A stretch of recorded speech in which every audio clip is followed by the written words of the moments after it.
non.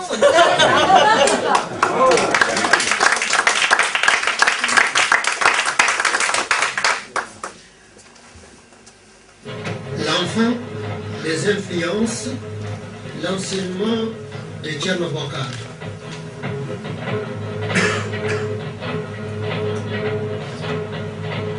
Je suis né à Bandiagra en 1901. Bandiagra, c'était l'ancienne capitale du Massina sous l'Empire toucouleur. Par ma mère, je suis sénégalais, du Fouta sénégalais, mais par mon père, je suis du Fakala, c'est-à-dire la région qui se trouve entre Djenné et Mopti. Donc, disons sur le Bani. Tout le monde m'appelle Ampaté, mais en réalité, c'est mon père qui s'appelle Ampaté. Moi, je m'appelle Amadou. En ce qui concerne mon éducation, j'ai été élevé par mon père et ma mère, bien entendu, et aussi par une vieille servante qui était, comme on appelait, ma captive mère. Et puisque dans les familles aisées, on confiait un enfant à une servante, et dès que l'enfant atteint sa majorité, la servante était libérée. Et alors on ne peut pas considérer sa mère comme une captive. Et ainsi donc, je dois mon éducation à cette servante, mais surtout à mon maître spirituel, Thierno Bokar. L'enseignement que me prodiguait mon maître était un enseignement d'ordre religieux, mais en même temps sociologique et, je dirais, traditionnel, c'est-à-dire l'éducation de l'enfant, qu'est-ce que doit être un enfant, qu'est-ce que doit être un homme, quel est le devoir de l'homme vis-à-vis de son pays, et qu'est-ce que l'être humain lui-même. C'était tout à la fois, parce que l'enseignement traditionnel n'est pas comme l'enseignement européen. C'est un maître de vie qui vous parle de l'eau aujourd'hui, demain il vous parlera du feu, après demain il vous parlera de la chasse, et puis il parlera de la botanique, il parlera de l'astronomie, il parlera de l'occultisme, il parlera de tout. Ça dépend des moments et des circonstances. Je suis à la fois religieux, peul, traditionnaliste, initié aux sciences secrètes, bambara, historien, linguiste, ethnologue, sociologue, théologien, mystique, musulman, anthropologue et arithmosophe. J'aime rire et faire rire. Sous cet angle, je ne suis pas loin des comédiens. Je suis conteur. Le 15 mai 1991, s'éteignait à Abidjan Amadou Ampateba, à l'âge de 91 ans. Après une vie tout entière consacrée à la réhabilitation des cultures orales africaines et au sauvetage de leurs textes les plus précieux, qu'il s'agisse de mythes, contes et légendes, d'histoires, de poésie ou de religions traditionnelles. Les peuples de race noire n'étaient pas des peuples d'écriture. Les peuples de race noire, n'étant pas des peuples d'écriture, ont développé l'art de la parole d'une manière toute spéciale. Pour n'être pas écrite, leur littérature n'en est pas moins belle. Combien de poèmes, d'épopées, de récits historiques et chevaleresques, de contes didactiques, de mythes et de légendes aux verbes admirables se sont ainsi transmis à travers les siècles, fidèlement portés par la mémoire prodigieuse des hommes de l'oralité, passionnément épris de beau langage et presque tous poètes. Lettre à la jeunesse, 1985. Né au début de l'année 1900, à Bandiagara, Amadou Ampateba, par sa naissance même, se situait au cœur des grands courants historiques. Par son père Ampaté, descendant d'une grande famille aristocratique peul, ayant joué un rôle important dans l'empire peul de Massina, il se rattachait à cet empire plus tard conquis par Ayaj Oumar. En revanche, par sa mère, Khadija, fille d'un maître d'initiation peul, qui jadis avait tout quitté pour devenir le compagnon d'Alija Oumar, il devait hériter des récits retraçant l'épopée d'Aïja Oumar. Lorsque le chef tout couleur, Tidiane Amadou Ali Thiam, condamné à l'exil par les autorités coloniales françaises, épousa en seconde noces sa mère, il passera avec eux plusieurs années à Boubouni. Il y recevra les initiations enfantines locales, ce qui lui permettra d'accéder à une nouvelle formation traditionnelle. Sans doute faut-il voir dans cette confluence de différents courants historiques traditionnels qui marqueront sa vie et auxquels s'ajoutera par la suite la dimension spirituelle islamique, l'origine de sa future vocation d'historien et de chercheur. Un éternel élève, toujours avide d'apprendre, disait-il de lui-même. Amadou Hampâté-Bâ apparaît aujourd'hui comme un des derniers représentants de ces grands hommes du savoir que l'Afrique saharienne a toujours produit. En effet, les régions du delta intérieur du Niger et de la boucle du Niger, qui dès le XVIe siècle étaient ces grands foyers intellectuels et religieux, ont vu naître au fil des siècles des hommes remarquables par leur science et leur grande piété, et dont l'intelligence extraordinaire et la mémoire prodigieuse en ont fait des hommes de grand savoir, de véritables perles uniques de leur temps. Mahmoud Bayayogo, Ahmed Baba, Ahmed El Beke Kunta, Altanououm Taïrou, Sékou Yerkou Taïti, Amadou Hampâté-Bâ sont de cela.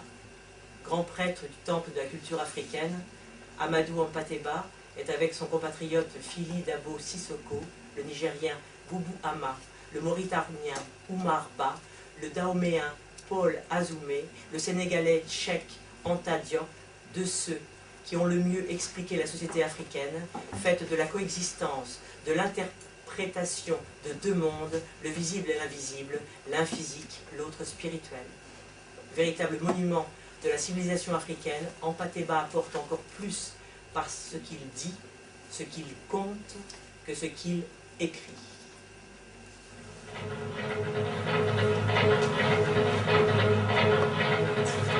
Les influences de la tradition, les voyages et le milieu familial.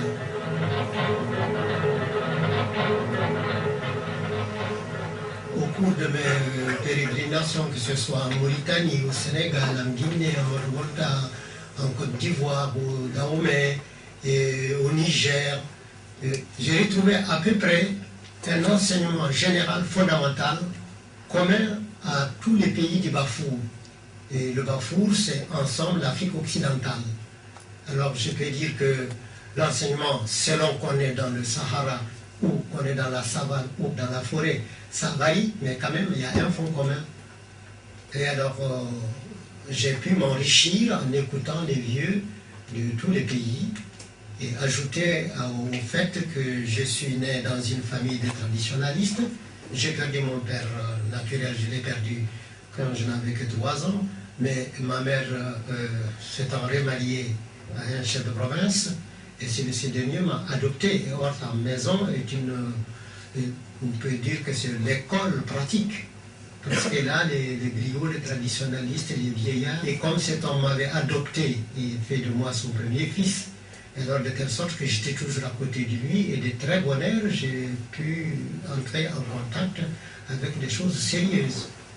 Et de telle sorte que je peux vous dire que j'ai mûri avant mon âge. Et la preuve en est que j'ai été chef d'une association de jeunes gens, et j'avais 70 garçons à ma disposition, et au milieu d'eux, j'étais comme un vieillard parce que je leur rapportais tout ce qui se disait dans la cour de mon père.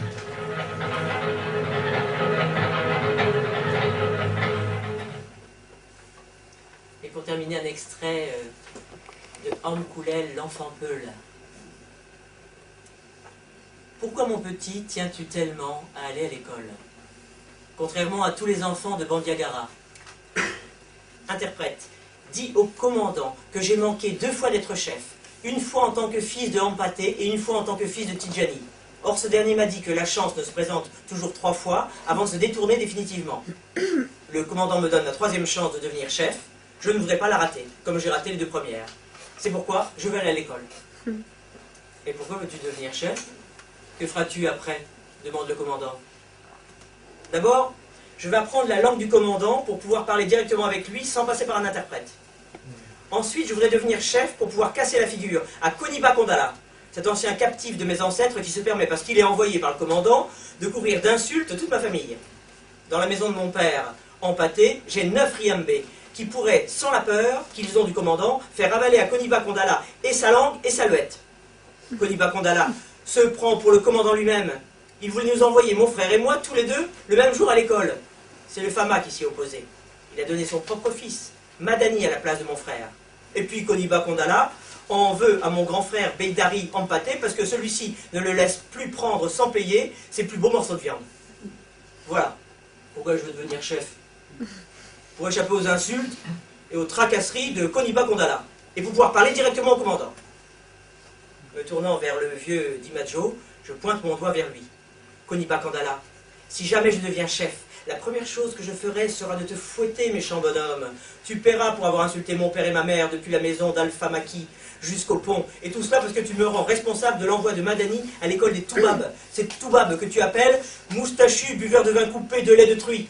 Et qui, selon toi, vont faire de nous des mécréants promis de l'enfer. Le cœur enfin soulagé, je me tais. Au fur et à mesure que l'interprète traduit ce long discours, je vois monter la colère du commandant. À la fin, furieux comme un démon, il tape de la main un grand coup sur la table et se met à crier si fort que la peur me saisit, croyant avoir dit une grosse bêtise. Je cherche des yeux un endroit où me cacher, mais je retrouve vite mes esprits en voyant l'interprète, le visage courroucé, se tourner non vers moi, mais vers Koniba Kandala. « Malheur à toi, vieil imbécile, s'écrie-t-il. Le commandant va te faire payer cher ton attitude envers cet enfant de 12 ans, qui pour ton malheur n'a pas sa langue dans la poche. Et aussi pour les propos injurieux que tu as tenus envers la France. » Tout à coup, le planton, armé de sa cravache, s'engouffre en trombe dans le bureau, sans y avoir été invité. L'entrée soudaine du planton a pour effet de calmer un peu le commandant. « Pourquoi, demande-t-il à Koniba Kandala, as-tu insulté et maltraité cet enfant sans défense, alors que tu n'avais rien d'autre à faire que de me l'amener? Espèce de vieil hypocrite, tu nous jures amour et fidélité quand nous sommes présents, et tu nous traites de buveurs de vin coupé de lait de truie quand nous tournons le dos. J'ai bien envie, pour que tu saches de quoi tu parles, de te faire servir un verre de cette boisson. » À ces derniers mots, Koniba Kandala porte les deux mains sur sa tête, comme en signe de malheur, puis s'incline profondément. « Oh, interprète, gémit-il, dis au commandant que je suis le plus malheureux des hommes, j'ai commis une faute grave, je demande 1000 pardons au commandant, qu'il me mette en prison, qu'il me fasse fouetter. Mais j'en supplie qu'il ne me serve pas le verre qu'il veut me faire boire. » Heureusement pour lui, le commandant Maillet n'est pas un bouffe-nègre. Ému peut-être par la sincère frayeur du pauvre homme, il se contente de le menacer du bout de son crayon. « Si jamais quelqu'un porte encore plainte contre toi ou me signale simplement une faute de ta part, tu auras affaire à moi. Ce n'est pas un verre, mais 3 verres de cette boisson que je te ferai boire. Puis je t'enverrai pourrir en prison, à Bougouni. » Le commandant se tourne vers moi. « Quant à toi, mon petit ami, chaque dimanche après-midi, tu viendras sur mon terrain de tennis ramasser les balles qui se perdent dans le décor. » Ouvrant alors le tiroir de son bureau, il en sort une belle pièce brillante de 100 sous en argent et me l'attend. « Tiens, dit-il, va acheter avec ça une blouse, un pantalon, une chécha rouge et des babouches pour t'endimancher. Je veux que tu viennes bien habillé et bien propre sur le terrain de tennis. » Koniba Kandala en écarquille tout grand ses yeux. À l'époque, 100 sous, c'était une fortune. Cela représentait le prix d'une belle génisse. Curieux, je regarde la pièce de près. On y voit un homme, une femme et un enfant. Nus, tous les 3. Quelle chose étrange. Est-ce un symbole, un fétiche? J'ai entendu des peuls dire « Celui qui s'attache à ces pièces dénude sa propre âme. » Pendant ce temps, le commandant a griffonné quelques lignes sur un bout de papier. Et le temps à Koniba Kandala et dit d'une voix sèche: « Conduis maintenant ces 2 enfants au maître d'école. »